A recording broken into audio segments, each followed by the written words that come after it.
Easy Paradise Memorial Park. Um, on the Easy Paradise Discord chat, here we are. I got all your questions on the Easy Paradise Discord chat, and we will be addressing all of the. No, so the first thing I want to talk about is my dream home is for sale. There is a townhouse on West 11th and West 4th. Talk about fortuitous numerology. West 11th and West 4th in the West Village. Those are the best streets. Anything you can get between West 4th and Bleecker and like Bank Street, between 7th Avenue and Hudson. That's the best part of New York City. Period. Period. It is the fillet of the fillet. It's the Chateaubriand of New York City. The whole damn all 5 boroughs. That is the spot as far as I'm concerned. And this fucking townhouse is a corner lot on West 11th and West 4th. So West 11th feeds right in from Village, where Village Vanguard is, and Tivoli and all that stuff. That nice little cafe. There's trees. It's a beautiful street. I guess a lot of billionaires live there. I think Sarah Jessica Parker and Matthew Broderick live there. It is so choice. And this townhouse, I think, was owned by a poet. I Googled it. Said it was owned by a published poet. It's for sale for $5.75 million. It's right across the street from Tartine. The best part, it's all available. It's a corner lot for $5.75 million for the low price tag. That's for a townhouse in the West Village, that's really not very much money. I was expecting it to be $15 million. I mean, it's kind of in this dilapidated state, which is one of the things that's cool about it. It hasn't been renovated. The paint's kind of chipping. It probably has a lot of character. It's got exposed brick. It's my dream home. It's absolutely my dream home. I've been praying. It's right across the street from Tartine. We were at Tartine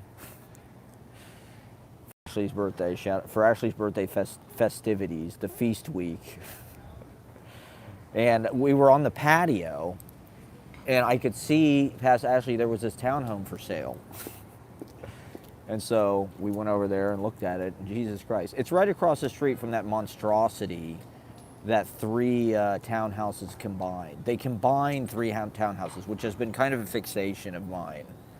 I mentioned it in my chapbooks. This monstrosity, this colossus, it's just opulent wealth in kind of the wrong place, right? Like you would not expect, or at least historically, the West Village, not necessarily where the extremely wealthy live. They all live, I don't know, on the Upper East Side or UN Plaza, the Dakota,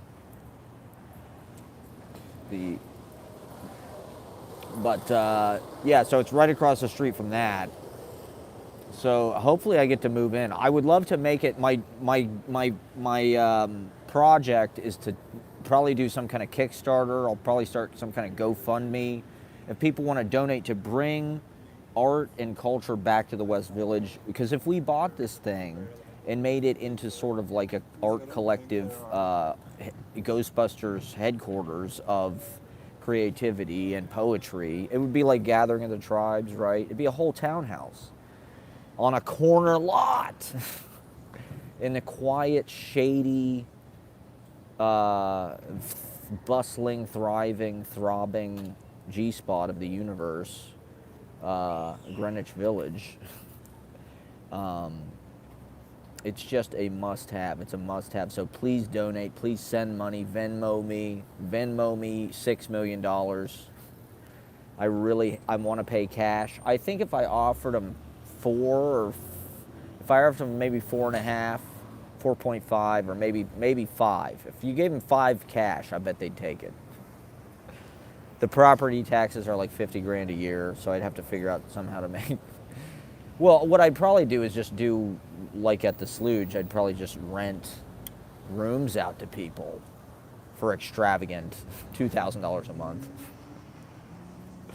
prices. But it would be like an art collective, for vagabond, wayward poet, troubadour, maudette, children of the ultra wealthy. I mean, these things need to be preserved because I know what's going to happen is some rich person. I'm surprised it hasn't happened already. I can't believe that place is still on the market.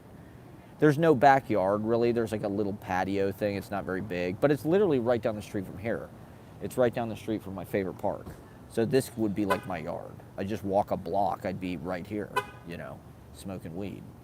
There is a nice little patio, nice little weed patio. Of course, the house would be 420 friendly and queer friendly and LGBTQ friendly. And, we would make it a radical performance space it would be a world capital of culture. It's, it's a 3-story fucking townhouse. You're never going to find a better deal than this in our lifetime, I don't think. I don't think it's going to happen. I'm shocked at how low it is. So I need to make $6 million, like, in the next few months. I'm praying. People need to start watching my live streams. Tim Dillon could probably buy it. Who do we know that has $6 million? Can we petition? Can we get Louis C.K. to buy it? He's probably broke, actually. Who has $6 million? I heard Rivers Cuomo's worth $30 million. Can we get Rivers Cuomo to buy it? We just need to turn it into, a collective performance space, studio. We make movies there. We'd film TV shows. We'd have readings. Probably no loud music, no amplified music. But, poetry plays. Oh, God, it would be utopia. We'd have mime, of course. A lot of mime. We would put mime programming to the forefront. We would really put mime back into the public's consciousness. Puppets. We need puppets in there. We need radio, theater, podcasting. We'd have a podcasting studio. Oh, God, please send money. We need to buy this thing before some oligarch buys it, before some Russian oil pirate killing the planet. Somebody with blood money is going to swoop right in and kill the heart of this townhouse. I know that's what's going to happen. I know some rich person is going to be sitting at Tartine. I can't believe it hasn't happened already. And be like, yo, I'll just fucking write a check right now and let's just bulldoze the whole fucking thing. I'm going to put up some kind of glass fucking modernist bullshit. Let's just renovate. We're going to gut renovate the entire interior. We need to do a gut renovation. So I'm praying for this townhouse on West 11th Street. This could be easy paradise headquarters. We could do open mics every fucking night. That could be scary though if people knew where I lived and they just showed up. I'd have all these open mic psychos. Hey man, I want to sign up for next week, man. No, I love it. I love being a citizen of. Now I actually feel like when I walk around Manhattan, especially, I'm always running into people from the open mic and just people I know from various open mics. I guess it's that open mic life. I think we're all living it. It's a beautiful thing. Self-publishing, self-distributing, self-vlogging, self-live streaming, self-pontificating, lecturing. This is my lecture series. My Emerson, Fran Leibowitz, David Anton. I was watching this talk with Peter Sheldall on YouTube. I think it was a Gagosian Gallery. And he was, I think he died recently. Rest in peace, Peter Sheldall. He was a New York School poet. His book, White Country, from the 60s is very good. I actually really like it a lot. It's New York School. The Paris Sonnets. Read the Paris Sonnets by Peter Sheldall. They're very, very good. They're influenced by Ted Berrigan's sonnets, but they're more kind of Frank O'Hara and kind of a little bit of Ron Padgett, too. And, of course, Ashbery and Kenneth Koch and all that. But they're kind of like a Ron Padgett, Berrigan. Get the Paris Sonnets, get White Country by Peter Sheldall. But he basically quit poetry. in like 1980 or something. He quit. He said his journey through poetry was one of disillusionment. And he said he joined the art world because the parties were better, which I guess I can believe, but that's part of my whole mission is to bring the party to the poetry, the insane clown poetry, as Jada ingeniously coined at the open mic last night, insane clown poetry, to bring the party to the poetry. That's what we do. That feels like part of the open mic. I mean, these things typically take place in bars. But one thing I do want to talk about is the Jefferson Market Library reading, because I think that was an important kind of watershed event in a way, in kind of an unexpected way. I mean, I wanted to do something there for a long time because it clearly is a special location, but I don't know. It is a very special place. I was just walking over there on the way over here. I walked by it, and it kind of struck me powerfully in a way that I was kind of surprised by. I mean, it's such a beautiful building. First of all, I mean, just obviously that clock tower is iconic and gorgeous and majestic and sublime and all of those things. The Gothic arches and the cathedral-like. But it was a women's courthouse, I guess. They put women on trial there. The women's house of detention, I think, was just in that yard where where the garden is now. There was a women's house of detention. You see it mentioned in poems from the early 20th century and the mid 20th century a lot, actually. This women's house of detention on 6th Avenue, where apparently there were the women could talk to people on the street through the bars. So people on the street would yell, and they'd yell back and forth and stuff. So it's talk about karma. The fact that this library was once a women's house of detention, like that Paul Simon song. I'm gonna put them in a house of detention. So that was the courthouse where they put women on trial. Now we're doing poetry readings there, which I think is beautiful and amazing, with these amazing women poets. And I think that's what it. So it's also really cool that it's a library, and it's a New York Public Library. I think that's very significant, actually. That name means a lot. The New York Public Library is a God. I'm using the word iconic so much recently. I can't think of another word to use. I've used the word iconic so many fucking times. The New York Public Library is a institution. I mean, it's obviously an institution, but it's beyond that. It's a citadel. It's a not icon. I'm not going to say iconic. It's in this country, I would say, right. It's a unique. It's probably the number one most well-known, most. I don't know, what's the word? I don't want to say significant or famous but the New York Public Library, right, is a known thing. And so it's really cool. The people at the library were super amazing and super nice about the whole thing. They were very cool about the setup, the emailing back and forth, so we're very, very, very appreciative and thankful and stoked to be in there because it's an amazing space. Bruce Whitaker had his book launched there last November, and he hired me to film it, so I filmed it for him. I think that was the first time I'd been in that room. And I think I've maybe been to one or two other readings there at some point. And I went to that library all the time because I lived in Chelsea and I was walking down to the West Village all the time. So they closed the Ottendorfer, which was the branch I was going to. I think it's the Ottendorfer on 23rd. And so I would come down here to West 4th because it's just beautiful. I mean, it's worth the extra, 5 or 10 minute walk. I could reserve stuff there, drop stuff off there. And you go up in this clock tower, it's like Harry Potter shit, It's there's a winding staircase up this clock tower with all these stained glass windows. I mean, it's definitely an enchanted, magical, and like I said, it's an interesting karmic locus that it feels like we can rehabilitate energetically through poetry. And so hopefully we can build a regular.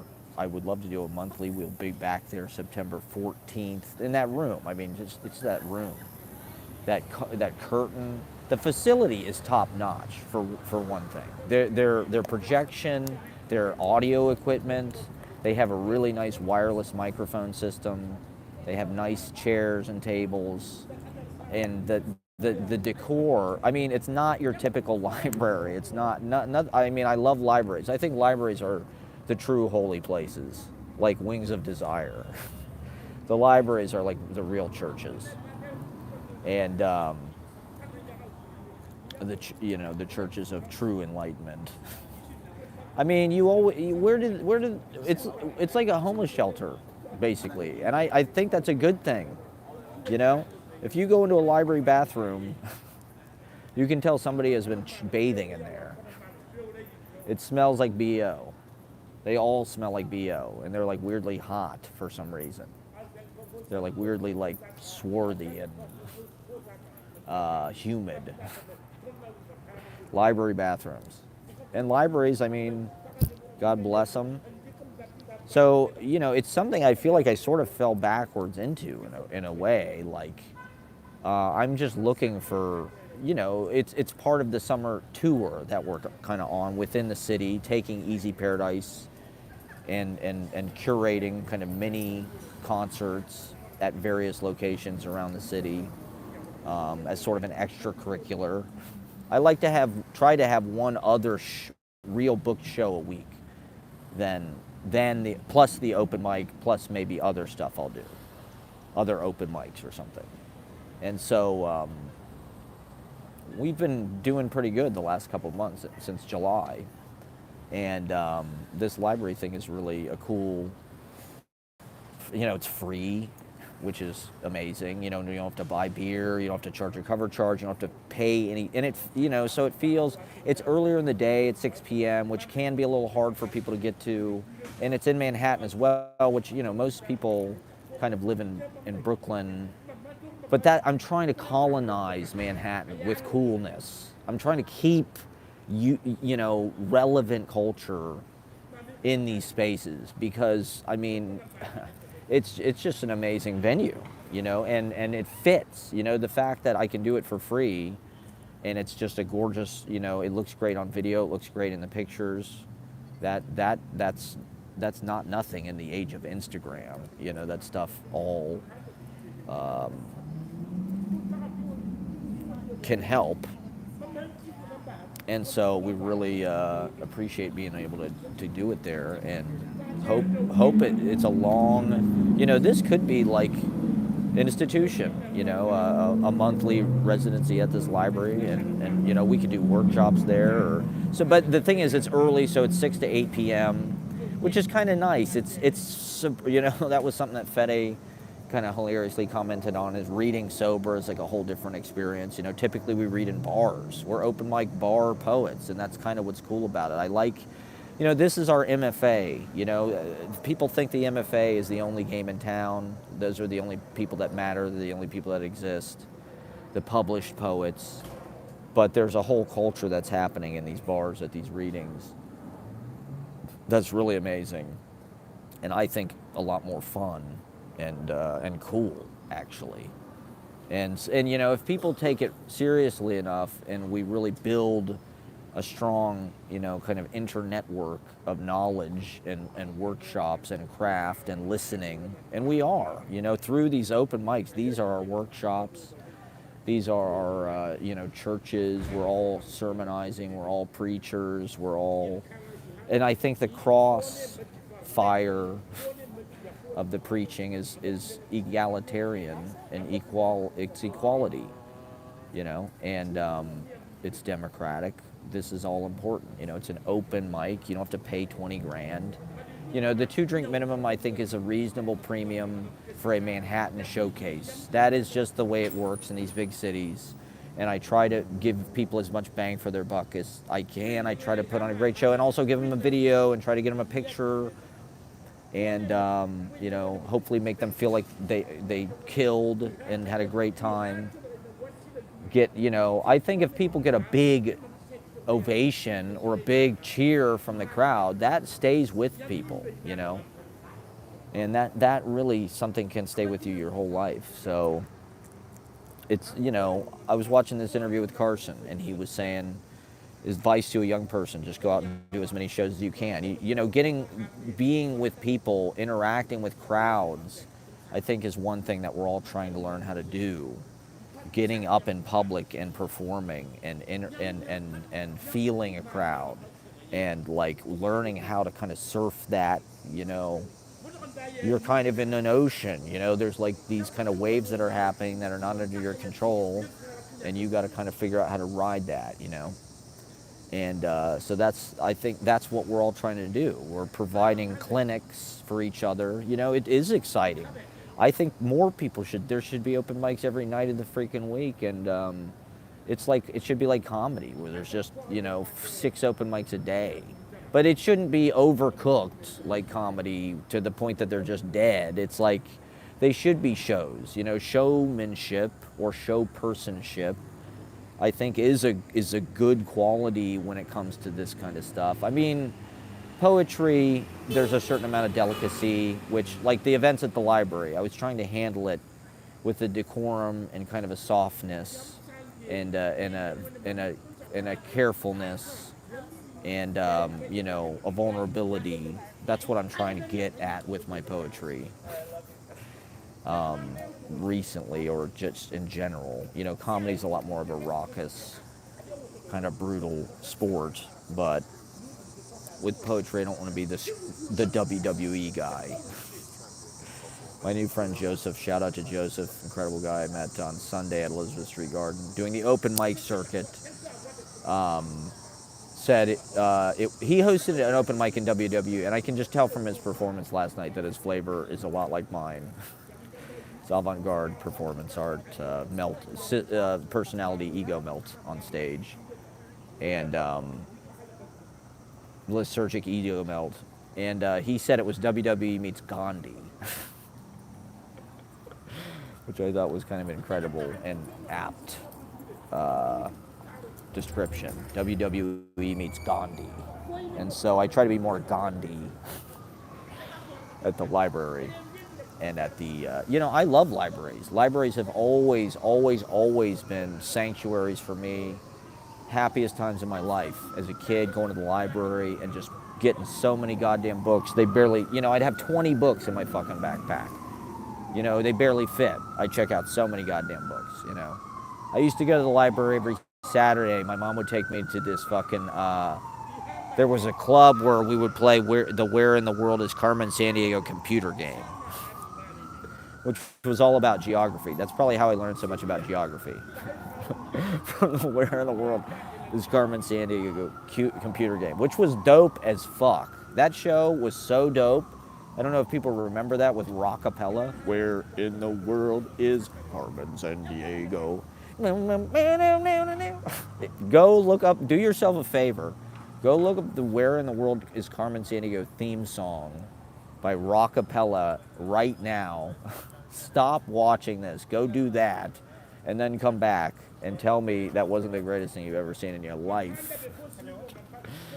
Rockapella. So yeah, Where in the World is Carmen Sandiego is seminal, and it taught me a lot. That's why I've forgotten so much, because I haven't played it in 30 years. At the Columbus Metropolitan Library. She'd take me to the Columbus, where they had computers. This was 1993, 1994. And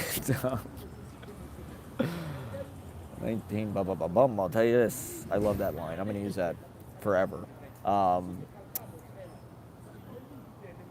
And, at that point, most people didn't have fucking computers. My mom didn't have a fucking computer in her house. The first computer my mom ever bought, she really overpaid for. She custom built with this guy. And she paid I don't know, a couple grand for it. And it was mid. At that era, you could just charge ridiculous. I think an IBM ThinkPad was $5 grand or something. Computers have become cheaper by like a lot. Like now you get a mini laptop or whatever for like a couple $100. But you know, you go to the library and play it on like a CD-ROM. That I may have even been in a caddy. You know what I mean? Like you'd put it in a fucking cache or something. So I played the Where in the World is Carmen Sandiego CD-ROM. How the fuck did I get started talking about that? Rockapella, fuck. Well, I was talking about the open mic probably in the open mic circuit. Oh, and Gandhi, the library. Oh, libraries. Yeah, libraries. The Columbus Metropolitan Library. Downtown Library was another iconic. This was a Carnegie library. It was marble. I said iconic again. Fuck. I'm gonna have to put 25 cents in a jar every time I say iconic or something. There's just so many iconic things. I don't know why. We live in the age of icons. False icons put before God. Celebrity bullshit. But the Columbus Metropolitan Library was a gorgeous, gorgeous building. I loved going down there as a kid. Even you know, as an adult, I'd drive down to the parking garage. Anytime I'd get my library fines cleared. I mean, over the course of my lifetime, I'm sure I've had hundreds of dollars, if not thousands, of fines at the Columbus Metropolitan Library. That sometimes they would just wipe them because the system. Sometimes my mom might pay them or something. Because I used it. I mean, I used the fuck out of it. You know, it was absolutely worth it. They had DVD and they had interlibrary loan way before anybody. All these branches everywhere. I think Columbus Library was actually the '1 library in the country. It was actually the #1 library system in the country, just kind of functionally for a while. Voted, I don't know, maybe all the library shit is rigged. Maybe that's just all hype and fake polls. It's all fake polls. But and then the Grandview Heights Public Library was great as well. You know, they had a shitload of Criterion DVDs. They had the Ishtar VHS, which was an essential building block of my life. The Ishtar VHS from the Grandview Heights Public Library, I remember it. And they had the Truffaut coffee table book, which was incredible. So I saw a lot of movies, you know. That was my Cinematheque, the library. You could rent a DVD. Now you can rent like Xbox games from the fucking Grandview Public Library. And like fucking, I think you can rent like appliances and shit. Maybe libraries should just have everything. But, you know, you love the bibliothèque. I hate when libraries get rid of their old books. They're always, oh, we got to get rid of this shit and get new stuff in here. It's like, no, keep it all. You know, the New York Public Library, I think, has it all in stacks and shit underground, but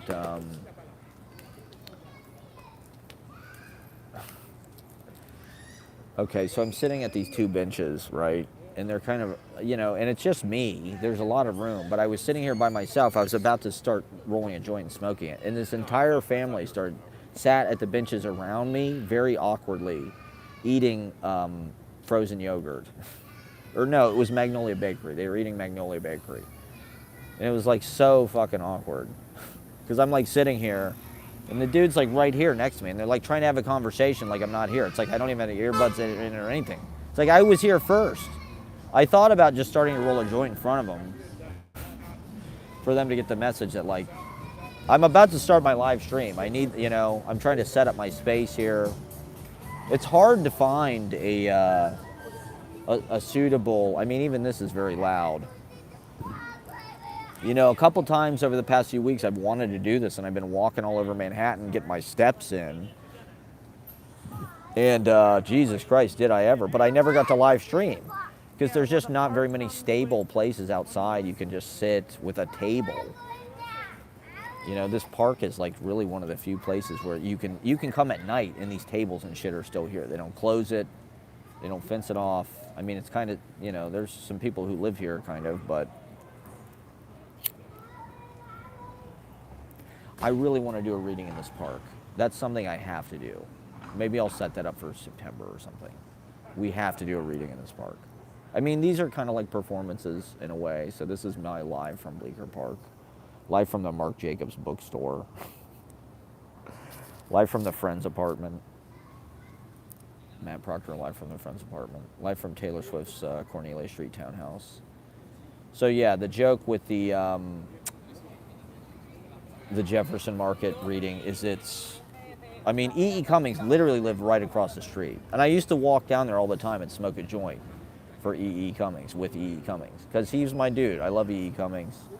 I want to model my life on his. I just want to get a dope apart. I want this townhouse in the West Village and just live there for the rest of my life and be a painter and be married to some, you know, amazing artist and just, you know, write crazy avant-garde poetry and go on lecture tours to colleges and read my poetry and read at the 92nd Street Y and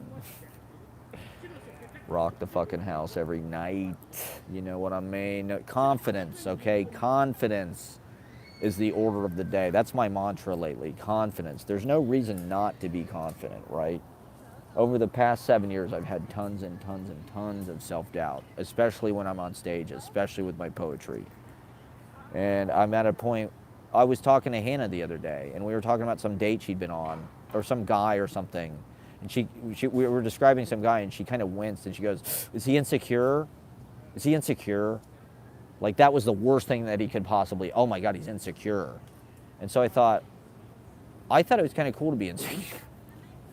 You know, like being neurotic or like, I don't know, being like self-deprecating. I thought insecurity was kind of like a swag or something, but apparently it's the biggest turnoff. And any idiot can be confident. You know, it's easy to be confident. Just do it, you know? Like Nike says, like the shoe ad. You know, that's all confidence is, just doing something. I'd rather think about it, and I love, you know, kvetching about things or turning things over in my mind or analyzing things endlessly or procrastinating or debating internally forever before I make a decision, or just not even make a decision at all, just keep debating and just let opportunities pass me by. You know, I don't know if that's lack of confidence, you know, but my confidence is like more of a private, you know, confidence. There's something like asshole-ish about confidence, right? In a way, you're supposed to be modest. At least where I come from, there's supposed to be modesty or like humility. But I mean, confidence, right, comes from experience or knowing what you're doing, I guess. People can feel confidence to some degree. You know, I have been, well, but also, I don't know, it's internal. You know, it's like a meditation thing. This Weezer thing has got me back on meditation a little bit because Rivers Cuomo's stuff is just so on point. It's all so on point. He's able to get his message across. He's able to talk about stuff. He's super melodic. His guitar solos shred, but they're also like, they also sing in this amazing way. And he meditates. You know, he's like a very, very serious, disciplined meditation guy. I'm not the most disciplined person. A lot of my work is about anti-discipline and just letting the water find its level and letting it run where it may, rather than, you know, trying to force everything into place. So you know, like when I book stuff, it's like I book stuff when I see people in person. I can't really message people to ask them to do stuff. If you come to the open mic or one of my other things, or if I run into you at a reading, you know, that's one reason why I need to get back out there. And like, as nice as this summer has been, and it's been kind of a break, it's been nice to take a little break, I guess. But I also should have been out there. You know, who knows what would have happened this summer if I just would have been out at every fucking open mic the whole goddamn time. Which is like what I would have done if I would have lived where I had lived before. You know, if I was still in an apartment on 21st Street, I would have just gone to every fucking thing I could have, you know. But circumstances, you know, it's been nice. But it's also like you never know who you're going to meet, you know, and like you need to spend time with people and converse and connect and form relationships. And that stuff is easy to do when you're just kind of a free agent going everywhere, walking everywhere, like Jesus walked everywhere, walking onto the train, letting the train carry you. Never getting into an Uber, never getting into a taxi, never being able to afford it. My finances are really going south. I'm not having a good financial quarter. I'm in the red. I'm way in the red. I'm paying out of pocket, I mean, basically to do all this.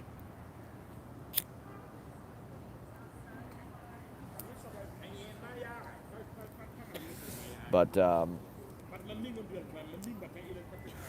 I'm really, maybe I should just play the lottery or something. I mean, that's probably the only way I could possibly be able to buy this townhouse in any I mean, that's the only way I could possibly make $6 million. But I've also been having some interesting performances, and I think I've been making progress. Like this, shout out to Ann Van Epps, who booked me on this really cool show at Quincy Adam on Saturday. I'm sorry I missed the John Cale concert. I would have loved to have seen fucking John Cale for free in Prospect Park. I would have loved to go to that. But I'm in show business. I gotta perform, And so I did 10 minutes at this Quincy Adam. I opened the show, and I was of two minds about it. I had this because I didn't know what they wanted me to do. It was an experimental variety hour, and I'm kind of insulted that people they're booking me on these things that are sort of like half open mic, half show, which is like, come on, like book me on your show. Like, I'm a great fucking act. I've got a great act, And I don't know. So I was like, do I need like a comedy gimmick idea? Or what I wanted to do was just do a talk piece. I got into like these Henry Rollins pieces. I was listening to these Henry Rollins spoken word pieces. And I just wanted to do that for some reason. I don't remember exactly what the inspiration for that was, but it's the thing I've been sort of shying away from most of my artistic career in New York for the past 10 years.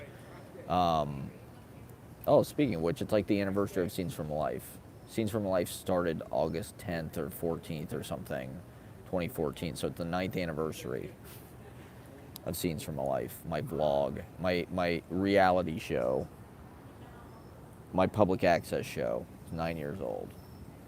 And I've been doing art in New York City seriously for 9 years. Hitting it hard for 9 years. It's my 9-year anniversary. Maybe when I do 10 years, that'll be a big, of just doing a lot of shows. And, it really helps to have a weekly thing where an audience gets to know you. It's just a whole different relationship as a performer. Going to these open mics, people see you here and there, but it's kind of this scattered sense of impressions. One person sees you at a time, or a couple people. This open mic, it's like, I don't know, there's something centralizing about it. And it's like having a clubhouse. It's like, it's like Pee-wee's Playhouse. It's like Captain Kangaroo. It's like, having Mr. Rogers, having that whole kind of world in just like a routine. You're always there for people. It's familiar. You have kind of trademark things that you do. I don't know. That kind of stuff can help you build like notoriety or something way faster. Like, obviously I'm not famous or anything, but like when I walk around Manhattan, usually once per day, or maybe 2 or 3 times per day, I'll hear Matt, and I'll turn around and it's somebody from the open mic. And so I'll chat with them for a few minutes. Like I ran into Omkar, I ran into Stella, I ran into X a few times. Who else have I run into?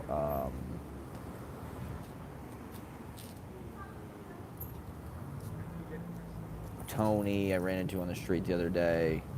And that's part of the small townness of New York. New York is really a small town. I mean, particularly in the open mic life. It's a small town, and that's cool. That's that's community. That's a third place. We were talking about the third place the other day. How you need a third place. You have your home, you have your job, but everybody needs a third place, a place where everybody knows their name, a cafe, a hangout space where they can just go and hang out, a bar. America, capitalism is kind of hostile to these third spaces. They want to charge you. They want to charge you for every second. You're at a table, you're out in public, you got to pay, you got to get out. It's all capitalism. It's all, we got to make this much money, we got to have this much turnover, blah, blah, blah. We got to make this much per person. But the third place, a clean, well-lighted place, is that what Hemingway said? Cafe Reggio is the third place. You know, McSorley's or 12th Street Ale House. I guess 12th Street Ale House used to be Slugger Ann's. I was reading about that on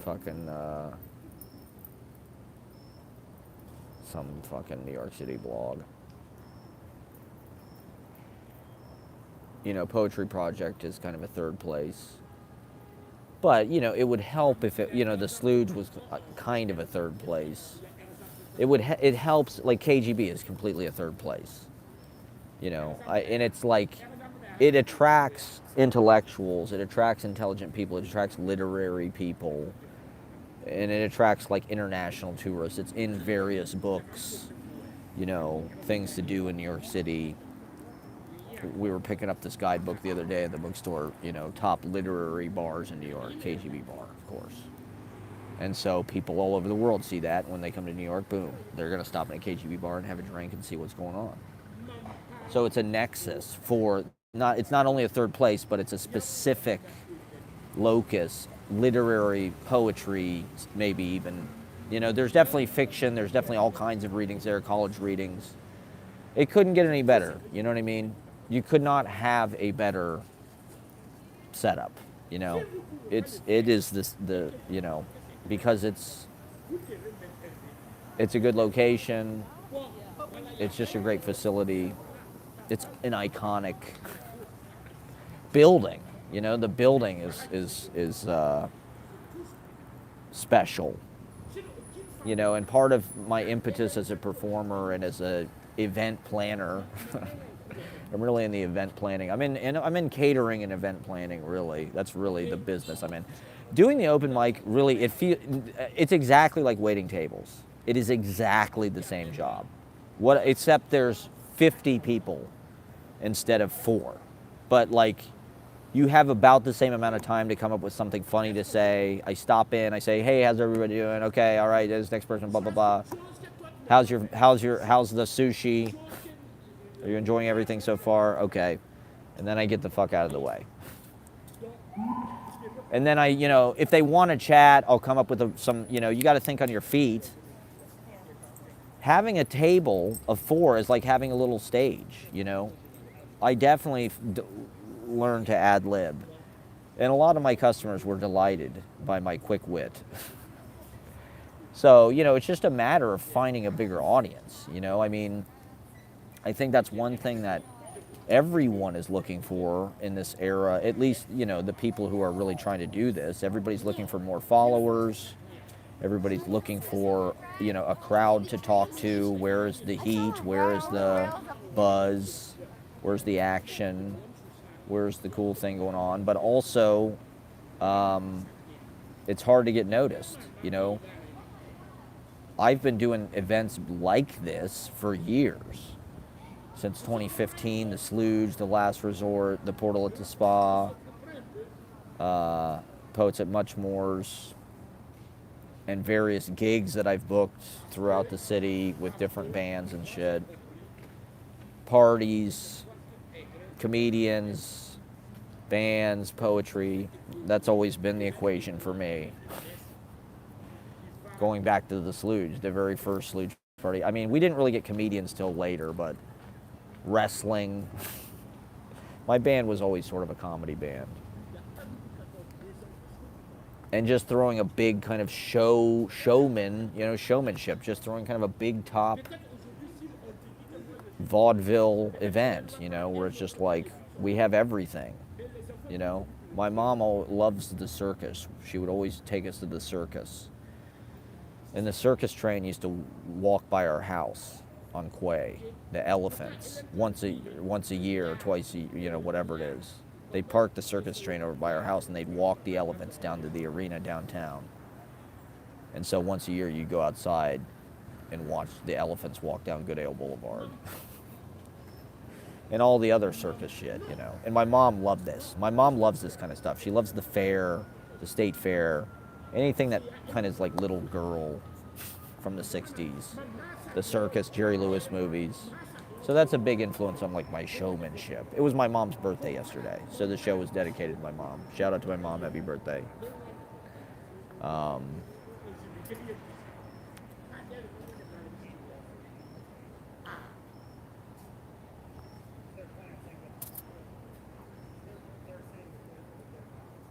and lighting kind of obnoxious.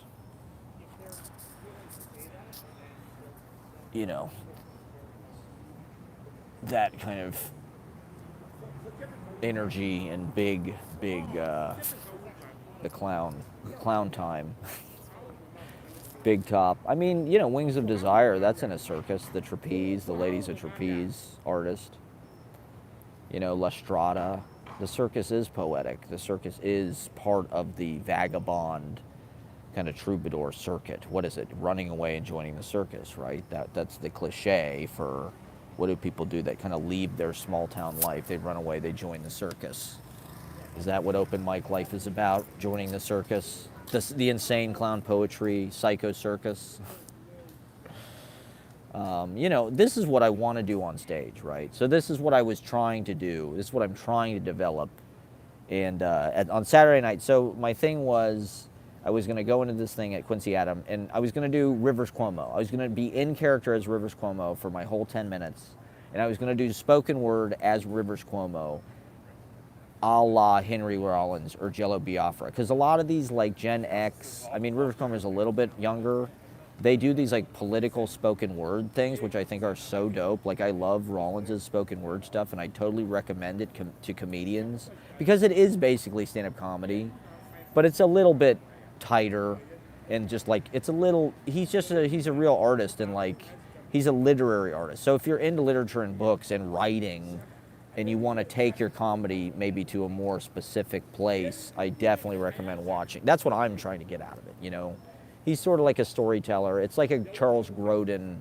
A lot of his stories are about like show business and stuff. Like people, Lemmy from Motorhead or Ozzy, or kind of like Charles Grodin. Like all Grodin stories are about, Strasberg or Gene, whatever, working on King Kong with Dino De Laurentiis.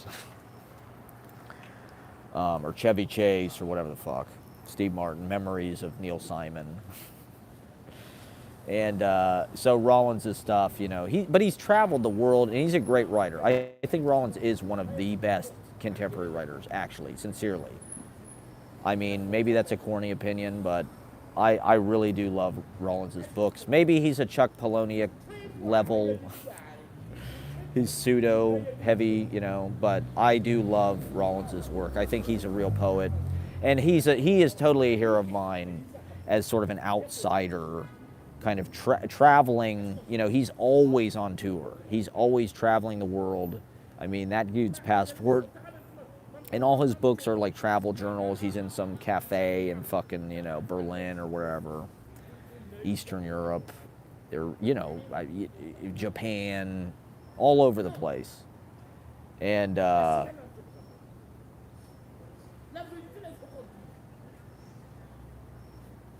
his spoken word stuff. He's on tour doing an hour and a half, 2 hours a night of just talk, right? He's not necessarily a comedian. He's not an actor, monologuist, really. He's kind of an entertainer, but it has this kind of like, I don't know, minimalist political. It's not show busy at all. It's not glitzy. It doesn't have those kind of trimmings like it's the Tonight Show or a Chappelle concert or something. It's kind of weirdly stripped down, but it feels like poetry almost. It feels like it almost lives in that space, like Nuyorican or slam poetry or. And so I'm trying to sort of, I would like to do that. I think that is a cool form. I think more people should try that, spoken word, extemporaneous talking and as a form, not mock storytelling, but like, I don't know. There's a lot of space there to develop something. So this Peter Sheldall talk, I talked about this earlier. They were talking about minimalists. They said the woman who was interviewing him said something about, I don't remember her name. I'm sorry. Something about how she was at a party, and David Anton was there in the 70s, and she said David Anton said somebody went up to him and he said, they said, "Hey, what are you doing?" He said, "Just standing here waiting around for minimalism to die." And Peter Sheldall said, "Oh, there were some interesting things about minimalism, but David Anton really died." And I couldn't tell if he meant, David Anton literally died. He is dead. He died. Or if he meant like, well, David Anton's art died. The David Anton sort of talk piece style died. Like, which I don't think is true, or at least, not in my world. I'm super curious and super wanting. I would love to be able to go do shows where I just do an hour of this live, right? I know people would love to see that. I know people are dying to see that. That's my dream. My dream is to build an audience somehow online. If I was some Twitch streamer, I've met people that have like thousands of followers on Twitch, tens of thousands of followers on Twitch. I don't even have one person watching my YouTube live stream, which is kind of insane. But I would love to be able to just do this live for a living. Extemporaneous daily poetry where I talk about whatever I want to unload, or whatever's on my mind. You're always working on stuff throughout the day. You see things, you learn things, you observe things, you come up with things, and then I want to come and I want to use that stuff, And so Saturday, right? My idea was I'll do a Rollins spoken word piece, but in characters Rivers Cuomo, which is like an SCTV skit. That's like something they would do on SATV. They take sort of a cultural thing, and then they take another celebrity they do an impression of, and it sort of twists it. Like it'd be funny because Rollins is this intense guy, it kind of makes sense. Or Jello Biafra's super political and shit. Rivers Cuomo, you wouldn't necessarily picture him going out and like, I'm gonna get hardcore on my fucking spoken word tour. But, but I also kind of have a Rivers Cuomo impersonation that I'm working on that I am gonna do for this play that's September 12th at, it's in Brooklyn somewhere. September 12th, The Ballad of Rivers Cuomo, starring me as Rivers Cuomo. And Jason T. Cocker as David Berman, and Brian Bell, the guitarist from Weezer, and Ashley as a journalist. College journalist. Takes place. So it's like, okay, so I told myself I'm going to go into this. I was just going to do whatever the audience liked, to be honest. And to be honest, I didn't really want to do the Weezer thing. I was like, this is like, with most of the times I go do stand-up, I feel like I have to do material, or I have to come up with something in advance that's like a funny idea, that's like a bit, and then like go do it. Maybe I'll switch to this other fucking side. I think the light might be better here. Yeah, that's better. The lighting is kind of bad over there.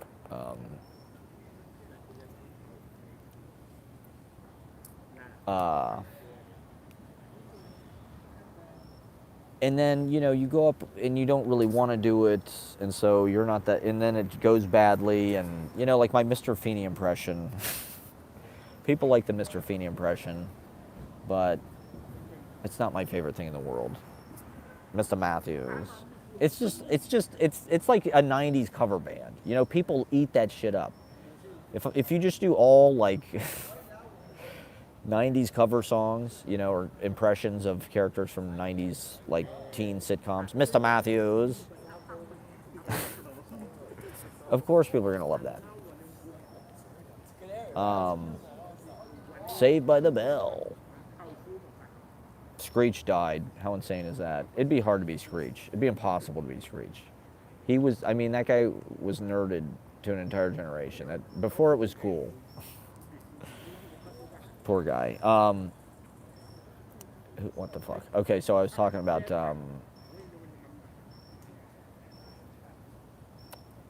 So I told myself I'm going to commit to the bit. I'm going to do this Rivers Cuomo thing, and that's what's going to be funny about it is I'm going to stay in character and just like keep going with my like, Weezer information that I like. You know, I've been obsessed with Weezer all summer. Actually, my book Central Park doesn't mention Weezer at all, but there are like premonitions of Weezer in there, in kind of a crazy way. Like there's all the outdoor Shakespeare stuff is in that book. It's one of the themes of the book. I didn't know there was like this whole Rivers Cuomo obsession with outdoor Shakespeare, right? And so the Weezer thing was just like a perfect union. And I am Rivers Cuomo. That's the truth. I am Rivers Cuomo. I saw Matt Dillon on 6th Avenue the other day. He looked incredible.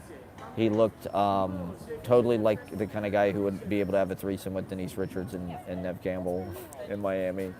And he was like 6'2", and just, he looked great. I was so glad to see this classic, because he's one of the last real movie stars, I feel like. Like Matt Dillon was one of the, he is totally legit. He's in Drugstore Cowboys and Rumblefish. He looked great. Somebody needs to put him in some shit immediately.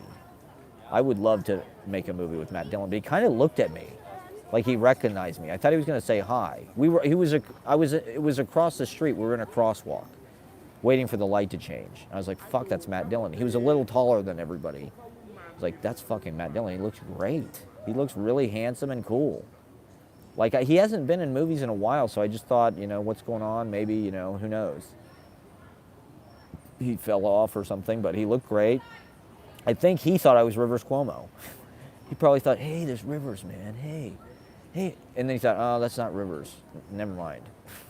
But I thought, oh, Rivers, that Electric Lady. Because it was right on 6th Avenue and 8th, right by the library and Electric Lady Studios, where the Blue Album was recorded by Weezer and Rick Ocasek. You know, right near Jefferson Market. I should have mentioned that. Fuck. The Blue Album was literally recorded like, you know, maybe 100 yards from the Jefferson Market Library. The E.E. Cummings Blue Album reading series. The Blue Album was recorded at Electric Lady Studios, which is literally like, you know, less than 100 yards. You know, probably 100 yards from the library where we did our reading. So the karma, you know, the Weezer thing goes real deep. It goes very, very deep. It's like discovering, like, you know, your long-lost brother or something that you didn't know you had. Like, I always heard about you, man. Wow, great to meet you. Fucking, yeah. Or like when John Ryan came back into our lives. It was like, fuck, we never thought we'd see John Ryan again. Now it's like, fuck yeah, John Ryan's awesome. He's a huge part of our lives. Shout out to John Ryan. I heard he's moving to Japan. That's amazing. My friend Joel lives in Japan. I got to get to Japan, I guess. Pronto. I'd love to go to Japan. Maybe I'll work on that when I do my world tour. My spoken word world tour. Easy Paradise takes Japan. We're huge in Japan. Like Cheap Trick, live at Budokan. They love us in Japan. We're big in Japan like Tom Waits. Yeah, all my references are old guy references. I think that's one reason. So anyway, I was like, I'm going to commit to this Rivers Cuomo bit. And, you know, I was nervous to be on the show because I was like one of the few guys on the show. And like, you know, it's Brooklyn comedy, so it's like a little bit of a different thing. It's like I didn't know what, last time I did the Quincy Adam, right? Ann Van Epps had an open mic there a few months ago that I went to. And I think that's why she booked me on this thing, which I'm super thankful for. I'm super glad that I got to do it because I got to do 10 minutes, you know. And there was there was 10 or 15 people there, and they were all super smart. I really connected with everybody.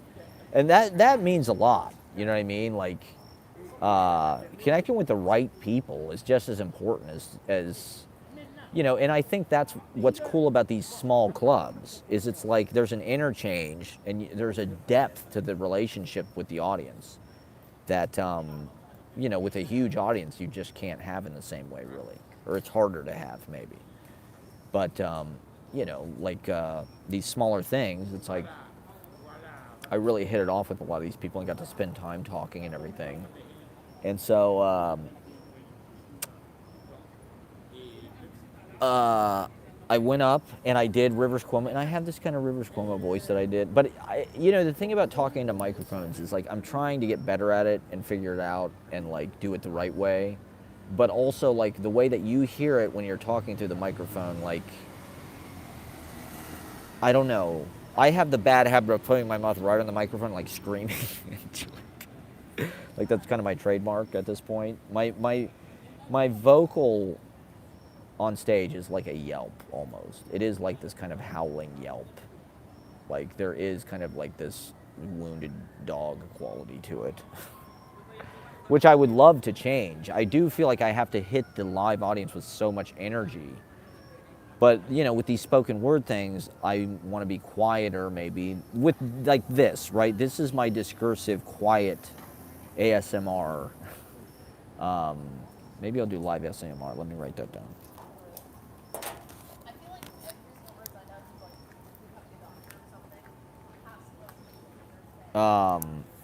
I can do quiet. My voice sounds good when I'm quiet, and so I'm trying to figure out how to do this on stage because I think it's probably the thing I'm most talented at, actually. We are working on starting a real interview podcast. I think that's something that might take off, where I can interview people from the open mic, one person a week. One person from the open mic will go in depth on their career and their art.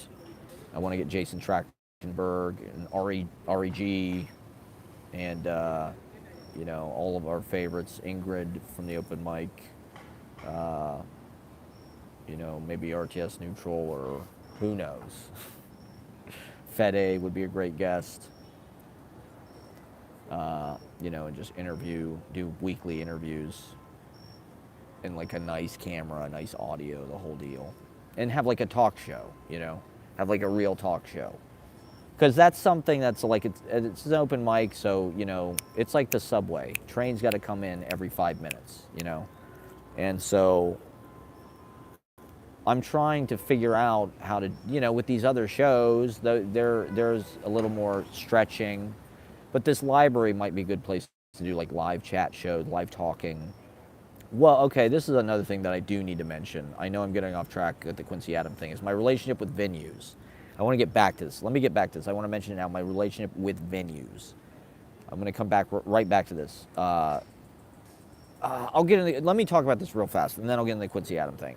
My relationship with venues, okay? It's hard because in New York, I don't know if this is just because I go super hard, and it is. It always has been. I mean, as a performer, once again, this is part of my screeching, caterwaul. My Mitch Ryder and the New Detroit Wheel, Bob Seger, James Brown wannabe. Shout out to James Brown, the Black Al Bundy, who came out to Easy Paradise last night and killed, loved it. He'll be on the show Thursday at Young Ethel's doing poetry, and James Brown. And so a lot of venues like ban me for breaking stuff, for breaking mic stands. I don't, it's not like I broke the PA system. It's not like I broke a speaker. I mean, I did break the front. I didn't break the bass drum, but I broke I didn't break it, but like I penetrated I punctured the front cover of the bass drum at Pete's Candy Store, so I got banned from playing there, more or less.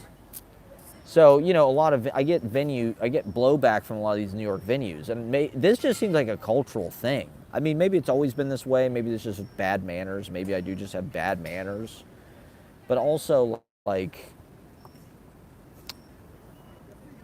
we're not that insane.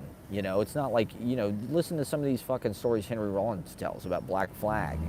The band getting robbed on stage or this or that, getting mugged by skinheads, people punching them in the face, like, We're not doing that. We're not breaking the guitars. We didn't, trash the fucking drum set and throw it off the stage or something, like, we're not that punk rock. It's just like, I don't know. I did break a mic stand, I guess, at Freddy's, which I guess is not cool, but I toned it down, pretty much after that. With Young Ethels, they message us saying, we need to tone it down, I guess, and get people to buy more stuff. That's the other thing in New York. Maybe now more than ever. Is this just a cultural thing across the board? This is my point, is it feels like a very lame world. You can't do house shows. You can't be loud. You can't be punk rock. You can't, not that I want to be punk rock per se, but like, you have to sell drinks to your friends. You have to, and like there's a time and a place for that. Like I said, with the Manhattan thing, there's a premium to be paid, I think, to get, a spotlight in that room. That's totally reasonable. But I also think there should be a space for like basement shows, house shows, culture, third place, a place where people can hang out without having to pay money, a place where you can do somebody was telling me about the open mic at Sidewalk or whatever that they used to do in the mid 90s or the 80s. The guy would go to like 4 or 5 or 6 or 7 in the morning. He said at 3 in the morning the guy would, like, I don't even remember, eat on stage and, like, all these marathons, poetry marathons, Gertrude Stein reading marathons. New York, there just used to be tons of time and space, apartments were cheap, and it wasn't the internet 24/7 productivity, finance, credit, everything is financialized world that we live in, where time literally is money and every single second counts and is fractioned and we're charged for it. And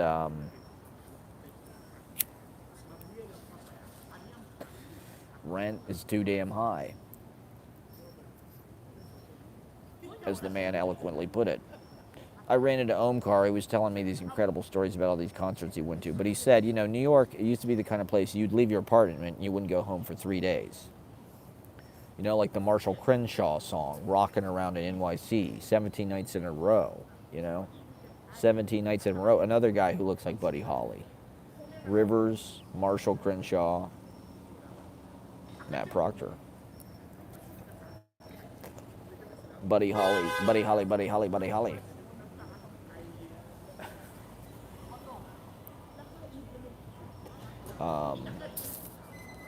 I need to get contact lenses so bad.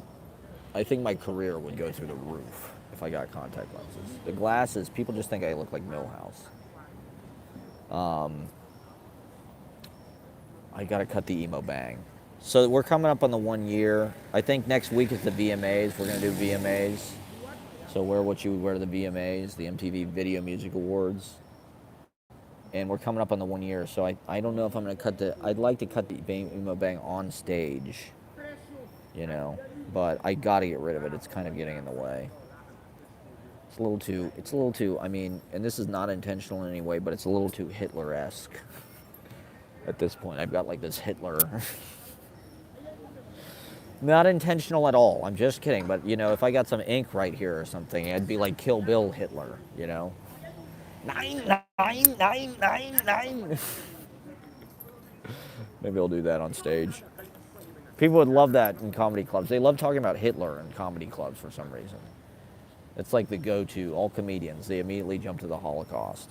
Let's start talking about the Holocaust immediately, please. Let's make all of our punchlines centered around the Holocaust. That's so funny. Anyway, yeah, so I was talking about the Quincy Adams thing, but then I started to talk about something else. What was it? Oh, how I get kicked out of all these venues. So, yeah, I don't know. The culture, where can you go? Even in Columbus, Ohio, could you have a house venue? Could you go to the middle of the fucking country? That's every artist's, kind of escape plan is like, oh, we'll just buy some fucking house in the country, some goddamn place, and, we'll make that our sort of, art commune, right? And, we'll record, we'll have a studio. I mean, I love doing live performances, and I'm like Johnny Carson said, I do think that's important to get in contact with audiences. And there's something special about that, going, traveling across the world and speaking to different groups of people. I love it. I think it's special. I love when other people do it, carrying messages around the world to each other, going to Paris, going to LA, going to San Francisco, wherever, South America, Cuba, Norway, Mozambique, Chad, carrying messages, speaking to people, speaking to each other, bringing, our poetry, bringing our culture, keeping that alive. There's so many things trying to kill it. I think this is one of the things trying to kill it. The reason why there was a culture in New York is because the shit was cheap. They could do things like this. People could come and be artists. They could get stage time. They could spend time getting to know each other. They didn't have to go to work the next day and leave the open mic at 11 p.m. or 10 p.m. They could stay out till 1 or 2 or 3 or 4 or 5 or, last night, the open mic didn't go, it went too late. I mean, we're going to start ending it at 1 a.m. We have to.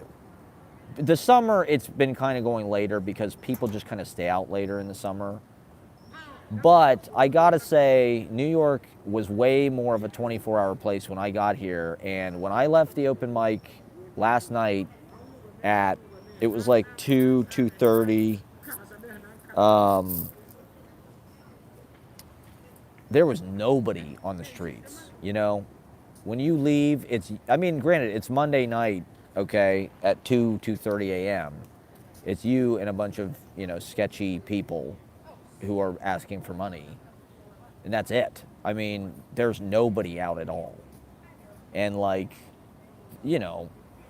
that's not necessarily the character of the New York that I thought I was coming to, almost 15 years ago, where you think, oh, there's alt comedy downtown, and you go to 7A, it's 24/7, get something to eat. There's comedy shows late, there's open mics late. When this open mic ends, we're going to go to another open mic that starts at 2 a.m. That kind of thing would be unthinkable now, I feel like. Oh, there's an open mic that starts at 2 a.m., who the fuck? Certain places manage to crank out a lot of open mics, like Tiny Cupboard or Comedy Shop or Grizzly Pear, and they're not overly exploitative about it. And those are the places doing the real work and the great work. And they're all great. I love Broadway Comedy Club. I love Greenwich Village Comedy Club. I love Grizzly Pear. I love but they're different levels of exploitation, right? And so you're submitting to the game in different ways. I'm going to do a 9-hour live stream about it, like Ben Callahan roasted me by saying, I'm going to talk about it for 9 hours on my live stream. So yeah, is this like a scary image? I feel like this is like scary lighting. This is better, right? God damn it. Maybe I'll move this over here.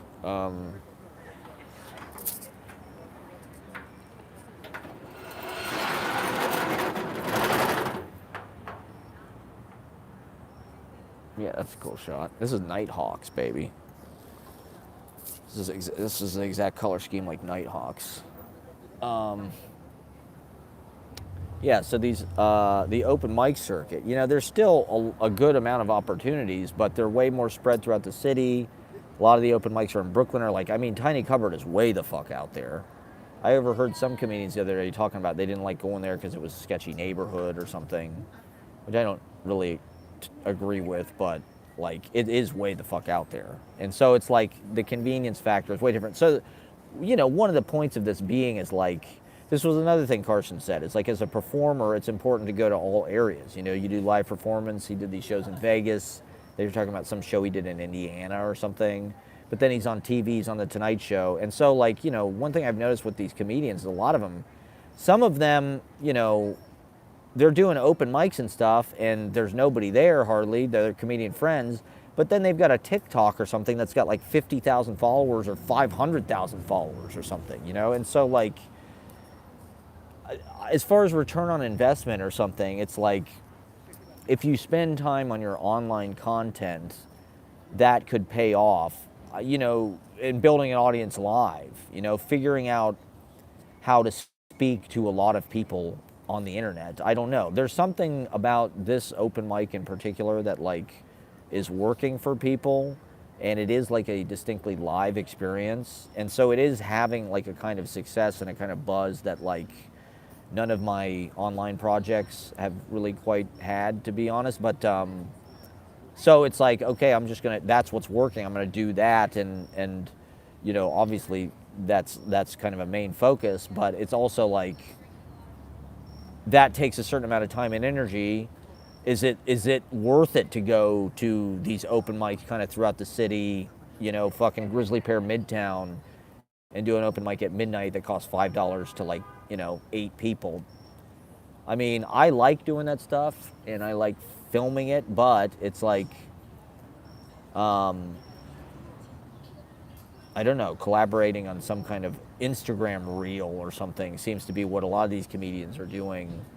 And, you know, people who might not even get that good of a reaction in a club, you know, who the audience might be kind of against, have like a big online following, you know, and have like tons of Instagram followers or tons of people listen to their podcast or whatever.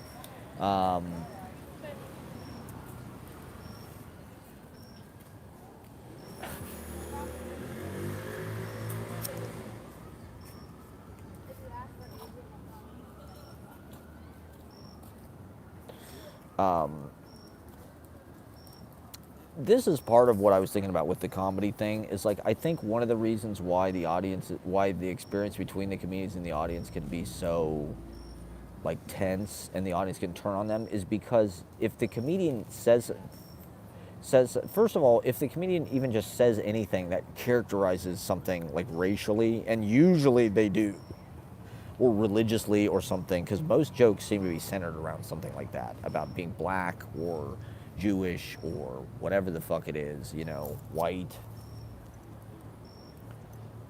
the Holocaust, slavery, you know, a lot of people tell slavery jokes.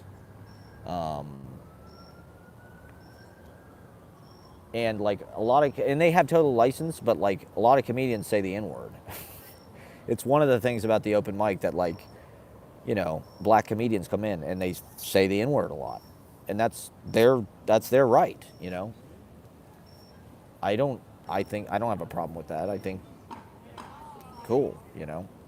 Not cool, but, you know, whatever, what's their choice, you know. It's part of their art, you know. I'm not saying it's cool. No, see, that's the thing. It's such a sensitive thing. It could go, you could Michael Scott your way into something real quick, you know. I'm the Michael Scott of the KGB, the bar. Ashley told me somebody said I had strong Michael Scott energy, which is true. That's definitely a layer, I'm sure. I can't deny that. I'm not proud of it. I've never really seen that show, but I understand the comparison. Oh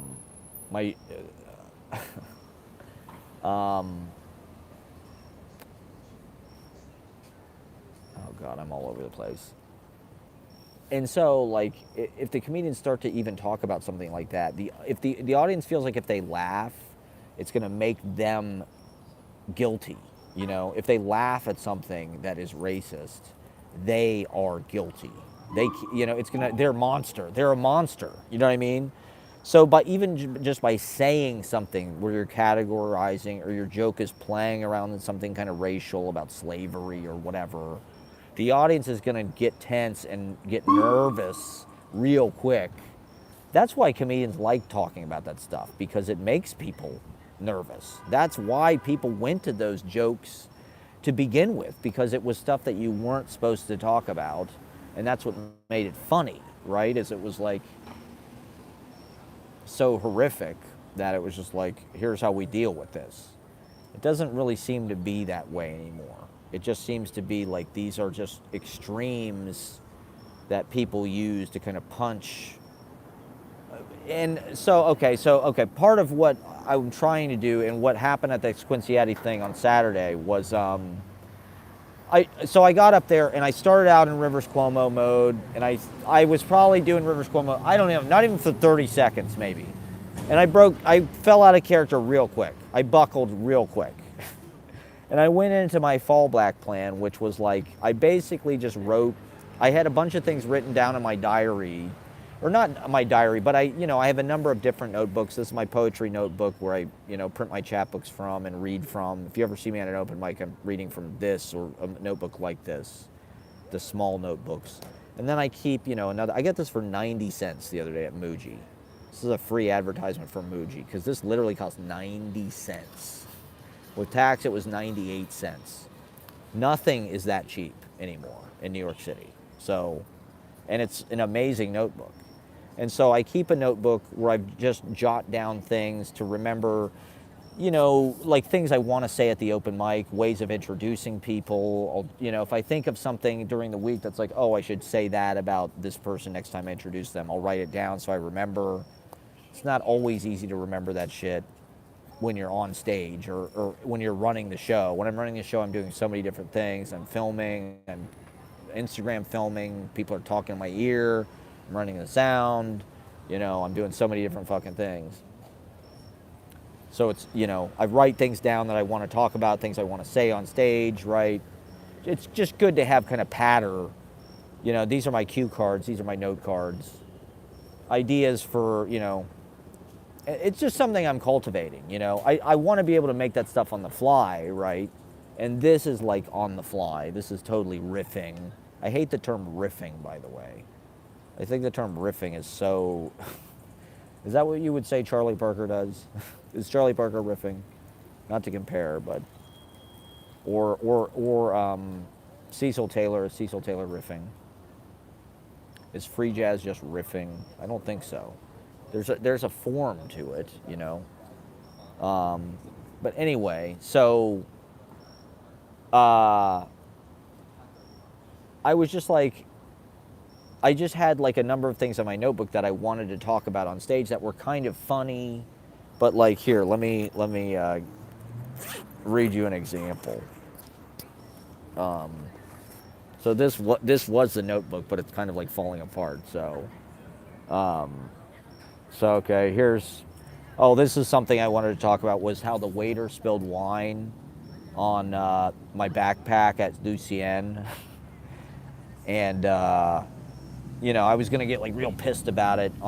That was just something I would, just kind of a funny thing to talk about. It's my job to belly flop at the open mic. That's something I wanted to talk about. Like, I go first. So it's my job to cannonball. It's my job to cannonball off the high dive and just splash water everywhere. That's the way I look at it. Every week as I'm jumping off the high dive and doing a cannonball and just trying to get the water to go to the furthest reaches in the back of the room. I don't know. I do think about it like theater. Like, how do I throw the energy? How do I play to the extreme, that mirror by the bathroom? Okay, this is another thing I wanted to talk about. I went and bought this weed the other day on St. Mark's Place for $15 an eighth. This Scottie Pippen weed, and it was in a big jar, so they put it in a bag for you, and the guy gave me this weed bag, which is a Patrick Bateman weed bag with all this blood on his face, and I thought that was kind of accusatory. Is this what he's saying that I am? He thinks like I'm a finance criminal, white guy, white genocidal, karmic serial killer, gentrifier, colonizer, serial killer. I'm trying to do good work. I'm trying to be a missionary on behalf of the religion of poetry and the sacredness of real life and our perceptions and the world beyond our perceptions, beyond the painted veil. And I'm an unacknowledged legislature of the world. I'm an unacknowledged senator. I'm like a state senator of poetry. But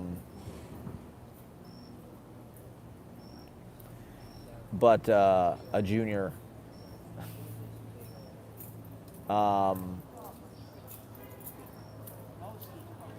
Yeah, so I'm not a finance criminal. I'm trying to do good stuff, with these.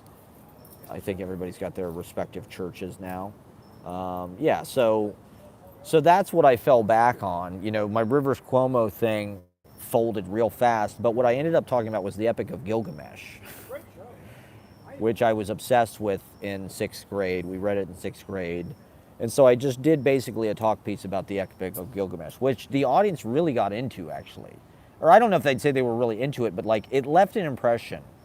And my lesson learned from this was like, with comedy, these are my comedy lectures. I've been doing it for a year. I've never really made anybody laugh, and here I am telling everybody how to do it. But it's like one thing that I feel like I've noticed is like most people try to talk about these big subjects that they think everybody can relate to, like dating or like living in New York, or these kind of vague online dating, or fucking their cousin.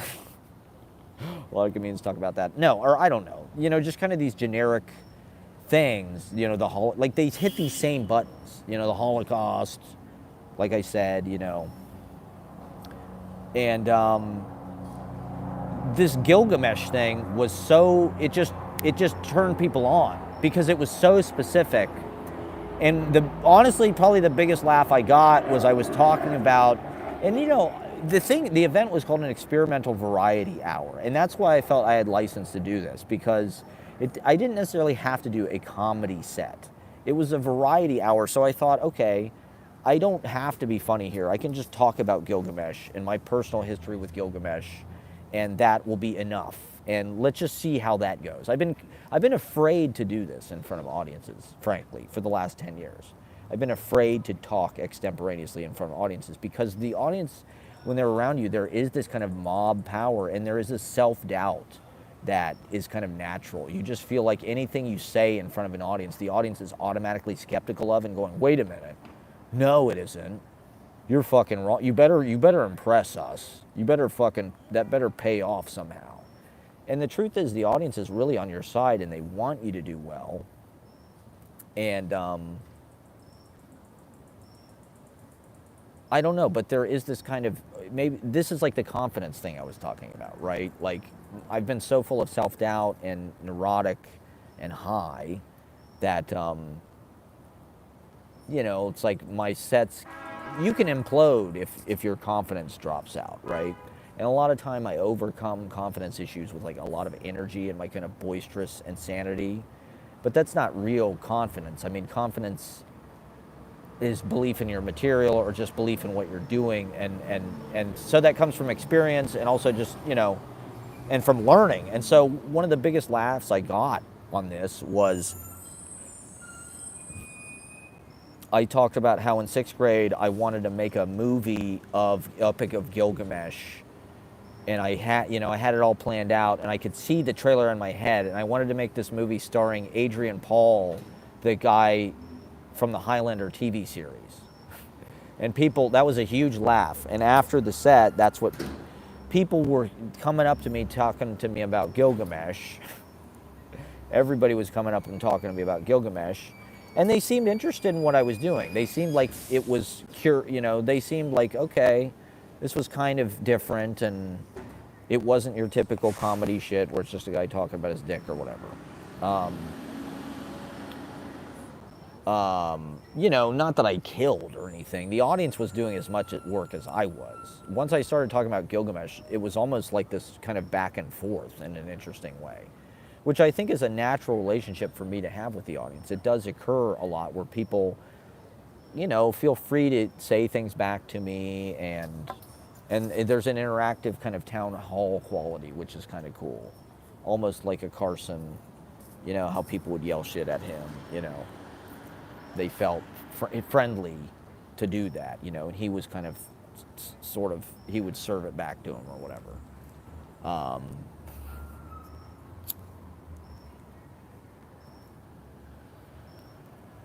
So yeah, I didn't necessarily kill or anything, but I do feel like I learned a lesson, which is like, it's those weird kind of specificities. That reference to Adrian Paul Highlander, I thought no one was going to get. Who the fuck knows who that is? And yet, that was the thing that kind of made it come to life, Not that I would do that as like part of my act, but what I think I want to make my act. And so what I took away from that was I was like, well, that was super fun, but, I had all these things I wanted to talk about, and the only thing I talked about was the Epic of Gilgamesh. And it got kind of navel-gazy, and like, what's so great about me talking about the Epic of Gilgamesh, you know? A lot of people in the audience knew more about it than I did. You know, people were coming up to me afterwards and being like, oh, there's bisexual, you know, there's homoerotic, there's tons of homoeroticism, which is totally a huge part of it. And other, you know, just a lot of people were telling me they'd studied it in college, they read it in college. You know, I read it in 6th grade, and like, I was obsessed with it. But, you know, I did only have 10 minutes. The thing was only starting to develop. If I had a lot of time, it's like other themes would have come in. Can you get an audience to sit and listen to you for an hour to do that? I think they want to. I think people do like sitting and listening to stories and things. But it's like, how do you get licensed to do that? You know, how do you, if you can get an audience to pay to come see you do that, I guess you have license. That's what I'm trying to cultivate, you know? And so even though the Rivers Cuomo thing, it folded, I didn't really even want to do that. I wanted to do this other thing. So I kind of knew it was going to fold, and that was part of the joke, is I was going to come out and start as Rivers Cuomo, and then that was going to fucking, you know, like, just collapse, and then I could talk about whatever I jumped into. And so I jumped into Gilgamesh. And it's a funny word, too. You know, that's another thing. It's just like when you say funny words on stage, a lot of that can go a long way. You know, like I have that bit about Baby Mozart. And the thing is, just saying Baby Mozart is just funny, you know. If maybe that's just me that thinks it's funny, but Baby Mozart is just kind of a funny phrase, you know, babies. Babies are just funny, you know, Baby Mozart.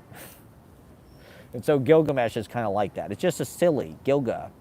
Baby, it's baby talk, you know? It's like goo goo gaga, Gilgamesh. Not that Gilgamesh is baby talk, but like, it's just kind of a funny word, right? And everybody knows it, but like, whoever fucking talks about that? You know, you're not gonna go to any fucking comedy club and somebody's gonna talk about Gilgamesh, dude. It's just not gonna happen, probably. And yet everybody knows it, you know? But it's not Beowulf. You know, like Beowulf is a little more famous, but Gilgamesh is like, I don't know, kind of, it's like they could make a long form TV. That's the thing, is I don't, like, how have they not made a Jason? See, I said Jason Momoa. I said, you know, they could make a long form narrative show of it with Adrian Paul or Jason. I thought Jason Momoa was going to be the reference that people laughed at, but that got less of a laugh, actually, because I think people use that more, right? Like, that's a more, it's got less poetry in it. It's got less kind of unexpected pop. You know, like the Adrian Paul thing from Highlander was the thing that like made it pop, right? It's like rap, you know? It's like they have to pick the exact fucking phrase that gives it the sauce, you know? That you're not expecting, but like you totally know. It's patently obvious, yet you didn't think of it. So I'm going to do 2 hours if my battery holds out here. I'm not sure how much battery I have left, but thank you for watching. Yeah, so that was what I'd like to do with my comedy now, and what I did Monday. So this is something I do want to push, or not push, but like practice at the open mic. And the open mic itself is kind of a big practice of this, but like, one of the things I've been shying away from doing has been doing these kind of opening extemporaneous monologues, because, you know, especially during the winter, it was like early on in the process. I hadn't been doing it long, and there were big crowds. I did kind of a monologue on my birthday, and there was a big crowd there. And so, once again, it felt like it's easy, if you're not getting laughs, that you think the audience is turning on you and just thinking, oh, you're losing them. You know, you're losing the audience, right? And like I said, a lot of time I overcome that with energy, but I think I'm sort of figuring out a way how to make bits that are like topical and relevant, but also funny, but not like overworked and generic and vague. You know, like before I was talking about, you know, Jim Belushi. No, my bits were about like, porn, what else? What would I like talk about? Baby Mozart. You know, I talked about like My dad wanting to homeschool us once. That was actually pretty funny. RVs. I haven't done that recently, but that was actually pretty funny. But what I'm realizing is like, with this is like an excuse for me to use and to say all the things that I feel like I've learned or I've developed just kind of internally over the past week or two or however long between these live streams. And so, I have a lot of things that I would like to talk about and to share. I'm constantly thinking of things that I'd be like, oh, I'd like to say this to people, or, this would be a funny bit. Like, John Hamm can't act. Or I don't think he's a bad actor, but, I don't think he's that funny. John Hamm is like, he's really into comedy. I'm not talking shit about John Hamm. Like, he's great at what he does. He's Don Draper, for Christ's sake. But, I just feel I'm seeing these ads for Good Omens or whatever. And he's like in a wig and stuff, and it's like, I guess it's kind of funny. I don't know. He's like a weird kind of hybrid TV movie star. Like, he doesn't really feel like a movie star to me. He feels like a TV star that like they're trying to make a movie star. Like, he doesn't feel like he looks. I don't mean to talk shit about John Hamm because he seems like a cool guy, but I don't know. I just want to, cultural observations. There are different things that I want to play with in the first 10 minutes of the open mic, and things like, okay, so last night I talked about, where's my note card? So I wrote it all down on a note card. It was actually one of Eddie's postcards, but I used it as a note card basically, because all these talk show hosts like Letterman, they all have note cards, right? So I thought, let me bullet point, 5, 6, 7 things, and I'll just go down the list. That'll be my opening at Easy Paradise, and I'll just talk about, it's my mom's birthday, so I talked a little bit about my mom and how she's a paralegal and serves people subpoenas. Then I talked about, what did I fucking talk about yesterday? I talked about Hulk Hogan, how he never talked about a match, that he never planned a match. I told that story. I talked about how my mom liked a photo of Billy Pedlow on Facebook. I did my, it's about information, Marty. I did that, which is like a little thing I wanted to do. And I talked about how I saw Matt Dillon. And among other things. So it was like, I just talked about each one of those things for like a minute or so. Like a mini kind of, collage talk piece.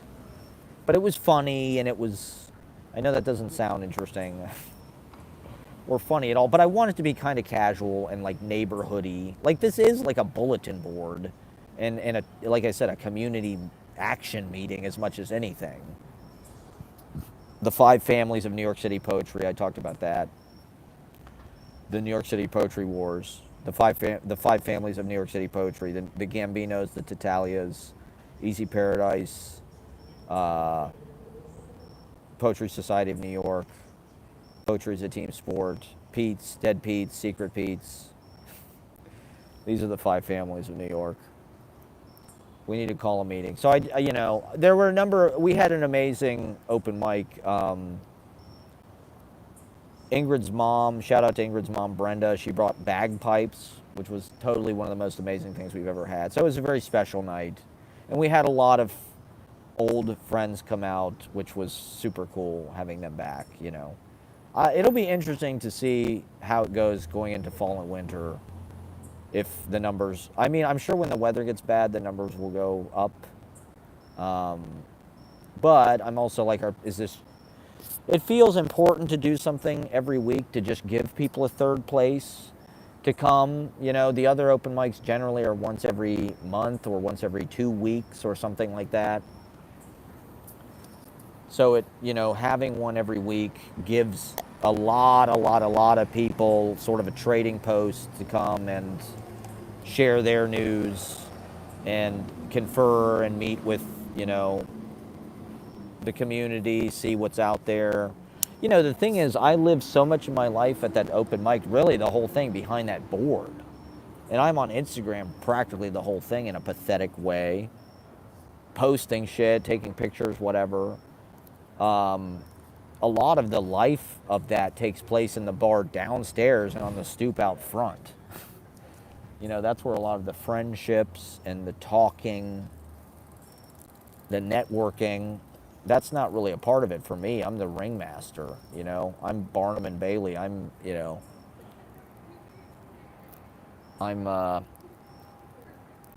behind the decks, behind the camera and in front of it. To me, it's a big Orson Welles theater production, you know. This is Voodoo Macbeth. You know, it's about references, babe. These are like Dennis Miller. Maybe I could be a modern Dennis Miller. It's like Voodoo Macbeth, babe. This is my new thing. I'm just going to get into really obscure references. Now that this Gilgamesh thing really taught me a lesson, okay, now everything's just going to be obscure reference. It's like Voodoo Macbeth, babe. Bam, bam, bam, bam, bam. I don't know. Does this matter? I mean, this is what I'm constantly doing. I'm just saying, oh, this is like this. This is the VMAs. Last night was Y2K, Midsummer Night's Dream, Gathering of the Juggalos. Which, to be honest, shout out to Amelia Blair Smith and Claire Donaher. They were so on theme. They were amazing. They were our sprites. They were our magical woodland creatures. No one else, even me, I couldn't even get the headset microphone together. In summertime, it feels like these big, like, formal themes with costumes and shit. I just didn't think anybody would really do it. So I didn't really commit to it that hard. This week is the VMAs. I'm kind of saving it for the 1 year. You know, the 1 year is going to be the big formal, and that's coming up. So I don't want to spend any capital necessarily by, hey, everybody, come out and do this fucking costume party on August 21st, you know. But I appreciate that people did dress up, and they looked so cool in fucking character. So, you know, I did the best that I could. I played fucking Backstreet Boys at the beginning. You know, I don't know. That's about as far as it goes, but I don't know. It's like a superimposing. You have to superimpose and imagine in your mind, you know, that it was a Midsummer Night's Dream, Gathering of the Juggalo. If you just think about it in that way, I don't know. It can give people kind of a funny thing to resonate with and bounce off of the whole time, you know. But usually we commit to the theme a little bit more than that. You know, like the VMAs thing, I don't know. Might be a little bit easier to... I looked for Juggalo makeup. I was going to maybe do Juggalo makeup, but alas, I just couldn't pull it together. There is that Halloween store. I should have just gone in there. Fuck. Oh well.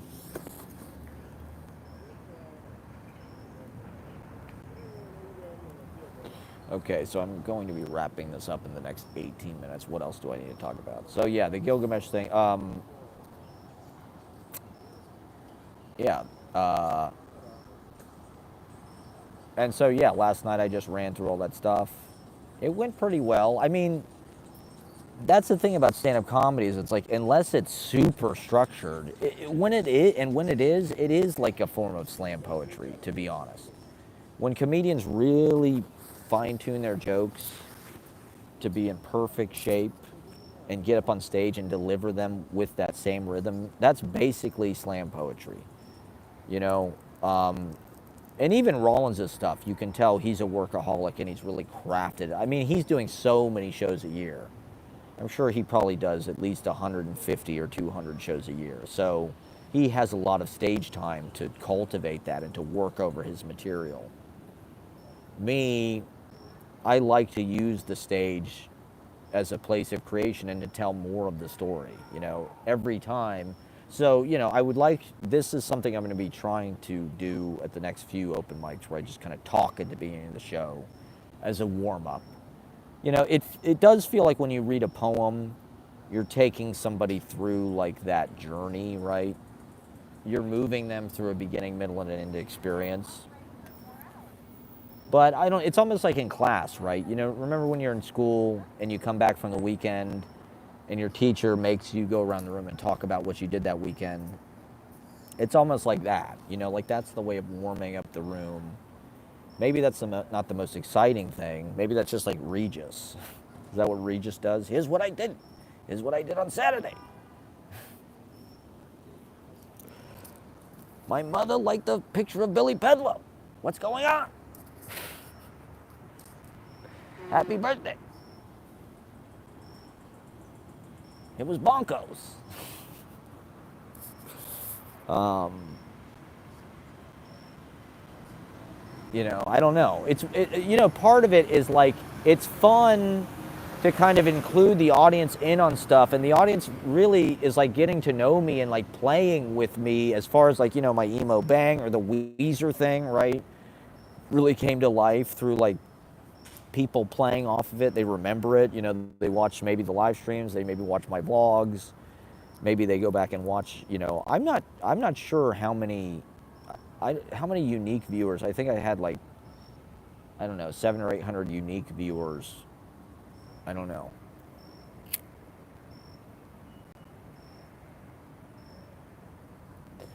But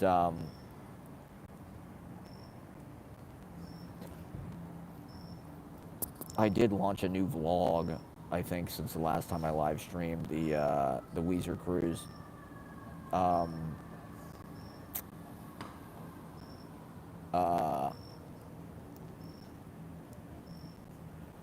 Central Park vlog.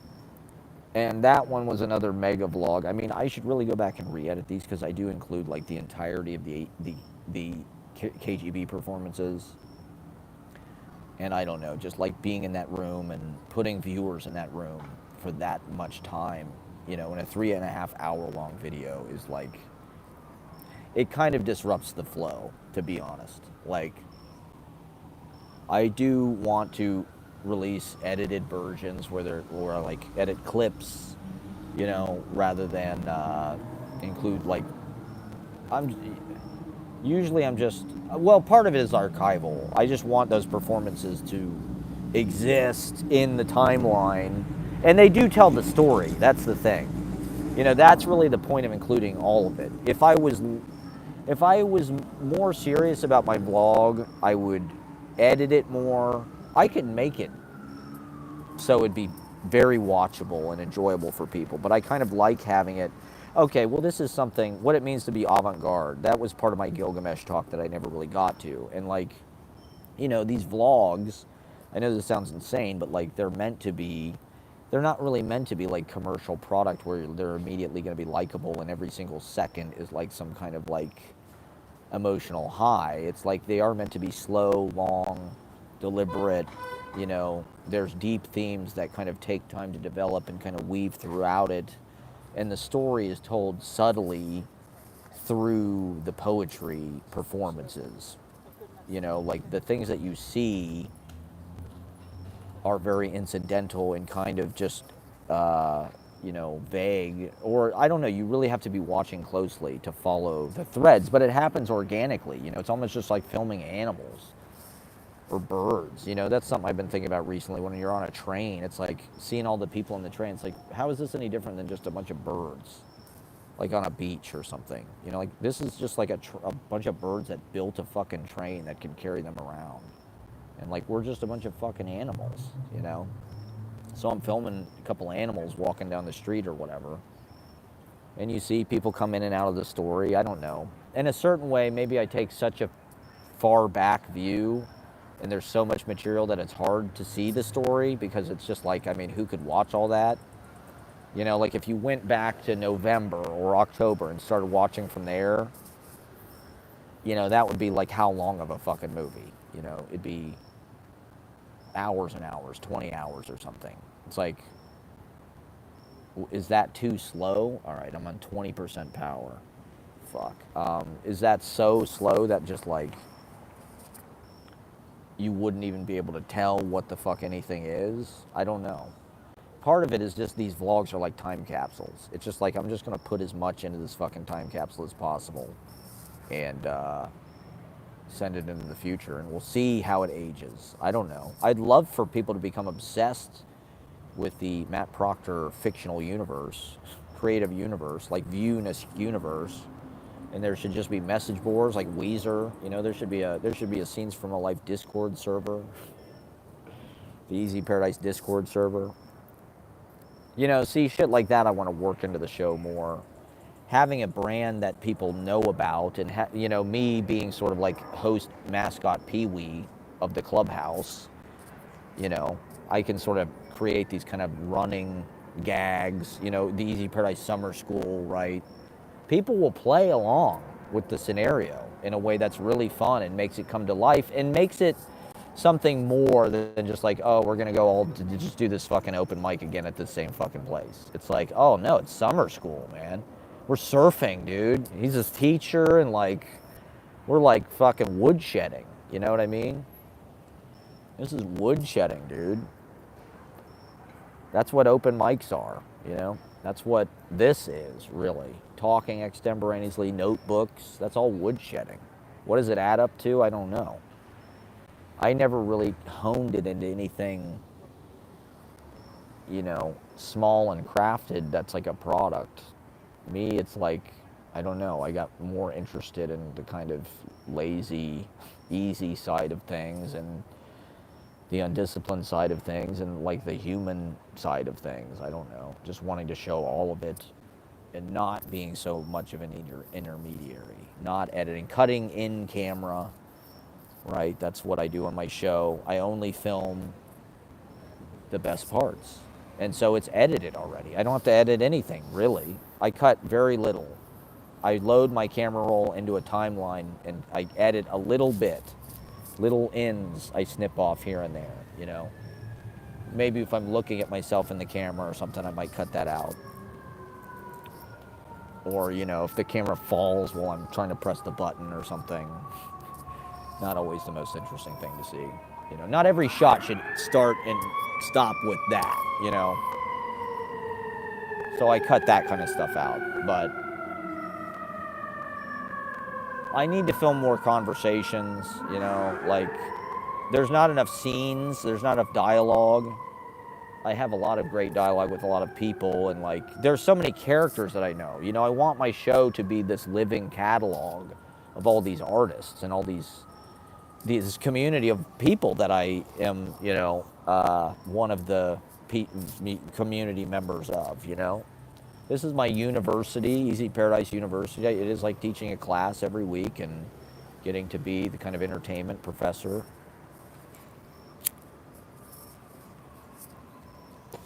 The Dead Poets Society thing. And so, like, you know, I want to be able to tell the story of the whole city. You know, it's like, you know, I was with the Slooge.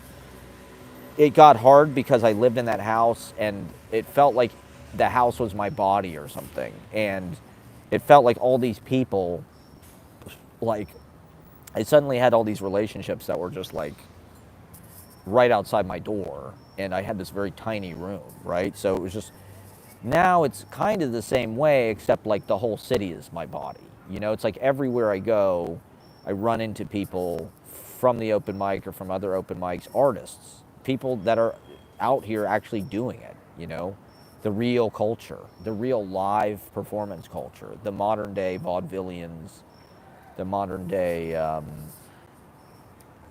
traveling kind of Seventh Seal circus families, theater troupes, the Ren Fair people, but cool and modern, you know, doing it. People like Adil K, hosting, people like Brandon Scott,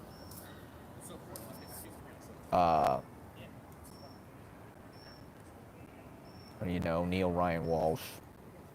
You know, I want my show to be like The Simpsons, but with all of those people. I mean, they are characters, right? They are all characters. You could totally make a show about all of this, you know, the open mic scene and all of the different open mics, the characters, the comedians trying to make it.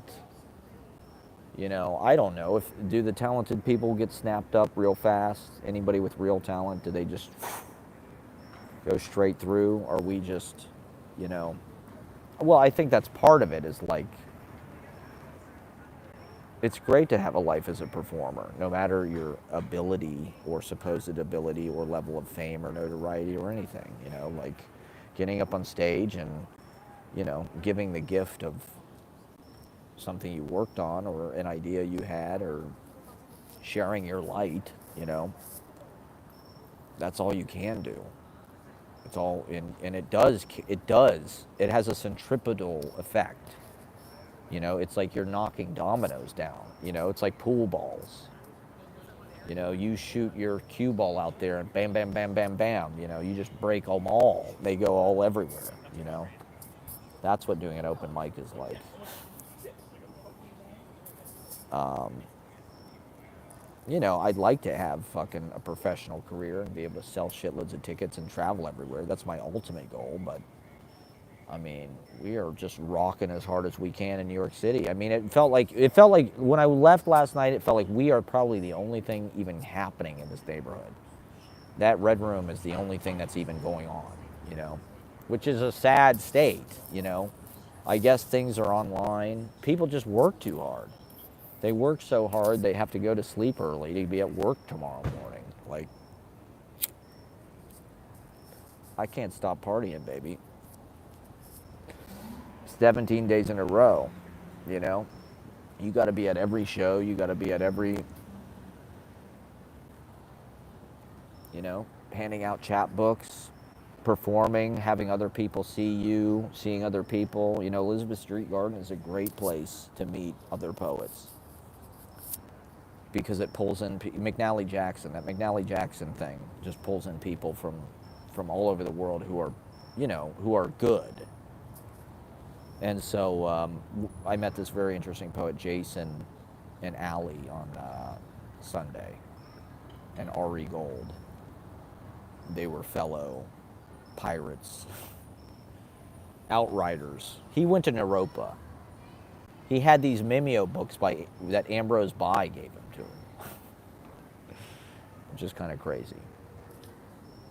I mentioned something about Alice Notley. He's like, we were just talking about, because he lived in Paris. So I mentioned Alice Notley. He's like, oh, we were just talking about Alice Notley. Then he pulled out these Mimeo books from Ambrose Bierce gave to him. They're incredible. They had Ann Waldman in them.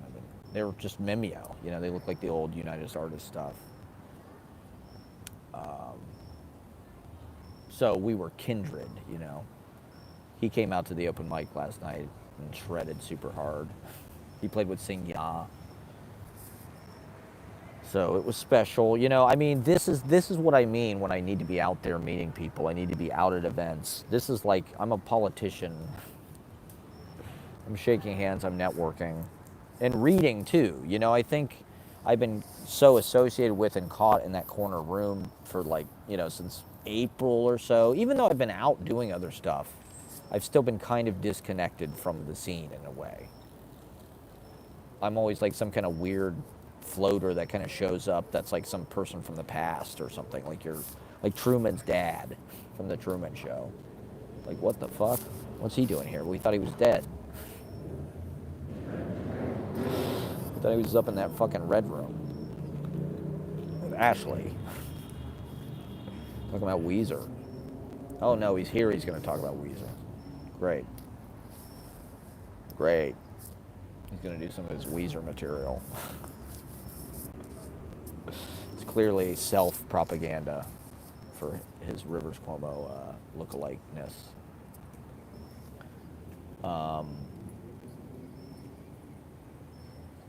Yeah, I don't know. I need to be an ambassador, an open mic ambassador, and just go everywhere, meet everybody. Or at least, I don't know, the cheap ones. The cheap open mics. The cheap ones, the free ones. I haven't been getting around enough, People can forget who you are real fast, And, or I don't know, maybe they don't forget who you are, but you fall out of, what the crowd is doing, what the in crowd is doing, And so it feels like I'm getting a little bit back more into circulation. I'm super excited about this Jefferson Market Library thing, to take it full circle. Maybe I'll end talking about that. I think this could really be a special series, and I'd like to do a monthly, 6 readers, 10 minutes apiece, hour-long reading, maybe with a short break. The thing is, you have to be out of there by 8 p.m. The security guards are like, they lock the doors at 8 p.m., so it's like you gotta be out of there. And so we can't start right at 6 because people are traveling from work and this and that. Once again, it's a work thing, right? Everybody's got to work so much to afford to live here. Or they're rich and they're just traveling the world or whatever, right now. And so, hope that, especially in the fall, through the fall, that would just be such an amazing place to have a reading series. So I'm hoping that the gentleman who I met, who was our go-between, Frank, was so nice and so cool that I'm really hoping that this can be a long series, It would be nice to have kind of an East Village, West Village, back and forth, And even to be able to do other stuff there. I'd love to do screenings there. I'd love to, that's something I want to get into more, is screening my vlog in public. I'd like to do a screening at Young Ethel's if they'll have me. Maybe a Saturday afternoon, I'll screen my vlog. And then, it would be awesome to screen stuff in that library, that Willa Cather room. There's this picture of Willa Cather that's kind of looking over the proceedings in an amazing, beautiful way. So it'd be a good place to do live interviews. If you wanted to film, an interview with somebody, it'd be a great place. That curtain. The curtain just makes it, And especially when it gets dark earlier, there's windows in that room. So it's like, right now it's August. Nobody necessarily wants to be in a library, and it's daylight out, so it's still nice and shit. But in October, November, through the winter, that place would be really, early evening would be perfect, people would love to go to a reading, I'm sure, that ended at 8 in the wintertime, So, yeah, we're going to keep, I got to figure out some kind of job thing. If anybody has $6 million to buy this townhouse, once again, it's on the corner of West 11th and West 4th. Reach out to me in the comments. Comment below if you have $6 million. Or add me on Instagram and DM me or something. We got to buy this townhouse and live there for the rest of our lives and make it a poetry paradise. Maybe if I just go talk to the person who is selling it. Supposedly they're a published poet, so maybe they'll be sympathetic to our cause. And come out Thursday. Thursday, we've got the Easy Paradise Summer Concert Series. We've got Sing Ya. We have, what is it? Sex, Love, Death? Or I'll have to look up the exact name, but it's X. Amazing, hardcore, ambient. And then System Lord. We also have the comedy of Danny Fallon, Mohammed Patel, and James Brown is going to come out and do some poetry. It's going to be a hella good time. And then September 2nd, Labor Day weekend, is the Easy Paradise Labor Day Telethon live from Long Island City, the local hostel rooftop. That's a rooftop show. That's our end of summer bash, the Easy Paradise Labor Day Telethon. So keep all those dates saved. September 17th, we'll be back at the library. And the videos will be on YouTube, like and subscribe. Thank you for watching, and we'll see you next week. We'll see you next Monday. All right. Sign